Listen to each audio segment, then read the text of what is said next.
just cheating. And that makes it better. No. It doesn't make it better. I'm just saying.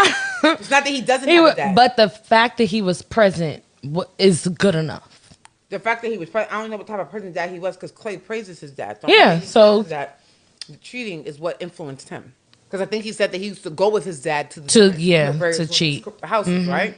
So it's not that I didn't look up to my dad. It's just like, oh shit, my pop was on some real bullshit. Like he was taking me to the girl's crib.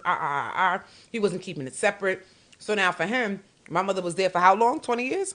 25 years. So it formulated how he sees romantic relationships, maybe, right? Yeah. Really know if this is my last time, but what I know is I'm feeling just fine. My life is like a red carpet, and I'm feeling like the richest millionaire. This is my local mayor, and I'm the biggest star around here. What's happening, fam? LAR movement still moving, man. Subscriber die trying. You see the thumbnail.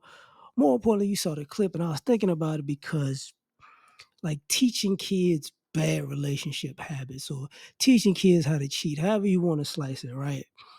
And how the kids feel about it per se, because this can go a lot of different directions. I've seen it, whatever.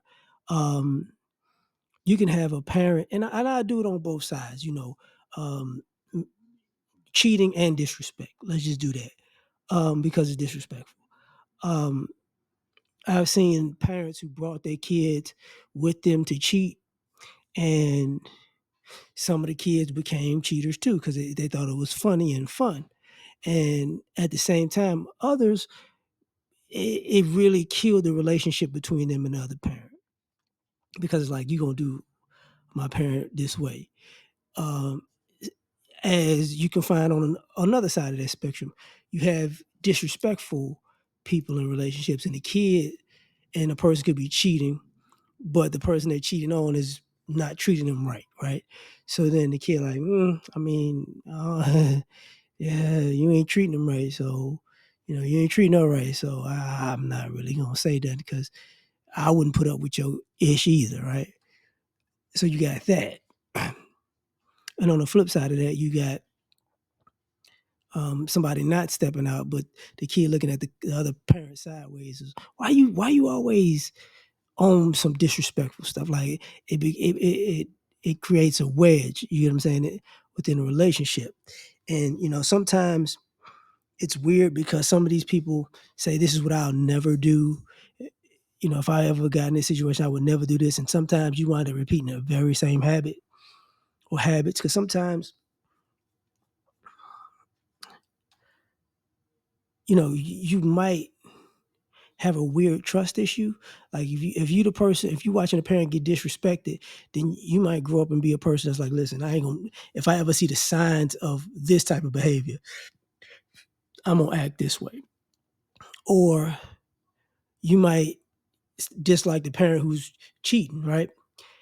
But at the same time, you might grow up to say, well, I'm gonna get you before you get me. So if you get in a relationship, you cheating, because y'all, you do it type of situation. And that's why I said it's like a mixed bag. And I've seen where sometimes the whole relationship ends, and what I mean is sometimes it's the lie. Like when you bring in somebody with you, you down bad. That's I think that ended in the 80s. I think that ended in the 80s where you just bringing kids with you to your side chick house. That's just crazy. But because a lot of people got caught in the 80s, you know. A lot of people got caught in the 80s. Yeah, we was over Miss Such and Such house, and she gave us ice cream. That's the old stereotype, right? And you're like, who? Oh, okay. You know, look. You didn't need to know somebody's location in the 80s. The kids were just, boy, we just told it all because if they wanted to catch you, they just said you got to watch the kids, and some of y'all just went too far. That's a whole nother thing. Now,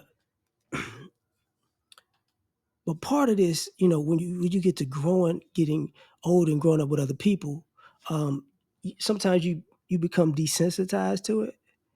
So either you're gonna expect somebody to cheat on you, or you're gonna cheat on somebody else because you're desensitized to it, and it doesn't affect you the way you think. it might affect another person more than it affects you. So it teaches the kids certain things that they may, or, you know, depends on the person. Something you should or shouldn't know about, because it's going to change you either way. Now, what interests me about some of this stuff is, like, when you talk about because the kid can still look up to one parent and love a parent outside of what they're doing, right? Wrong. But at the same time,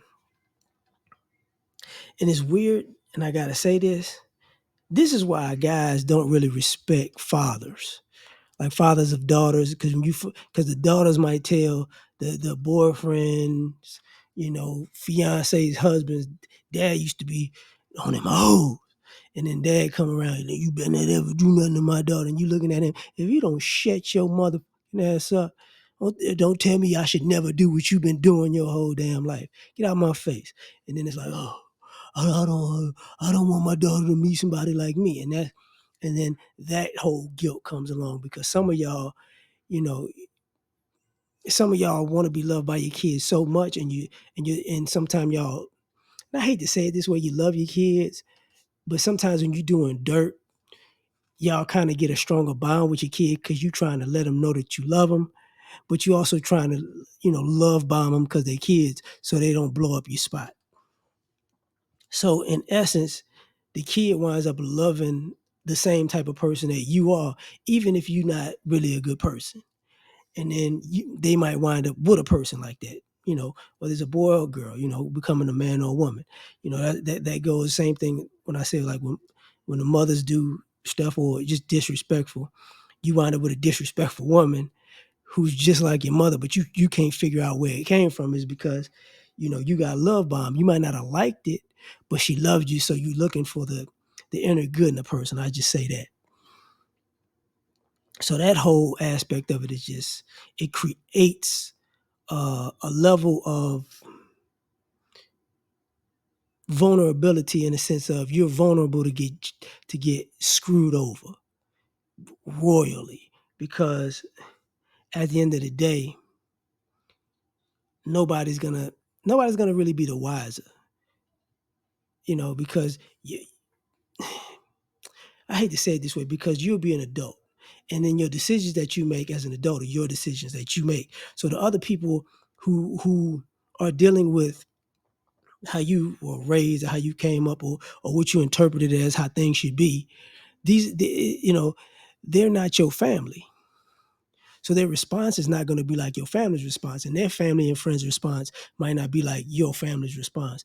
So then you might find yourself in a situation where all of this bad behavior that I'm trying to emulate or disassociate myself from might come back and bite you, because it's your norm. And your parents, unfortunately, like like Sinbad the comedian said, people get old and then they get good because they're trying to get into heaven. And sometimes their parents ain't the best people to talk to when you're grown after the fact, because then they go, Lord Jesus, I never did nothing. No, not me.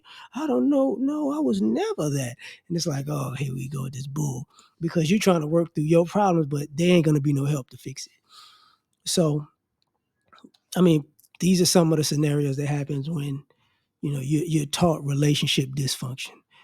But tell me what you think. Like, share, subscribe, or die trying. Catch you on the next one. Peace. All I ask is, when you lay your head on that pillow at night, I gave you everything I had.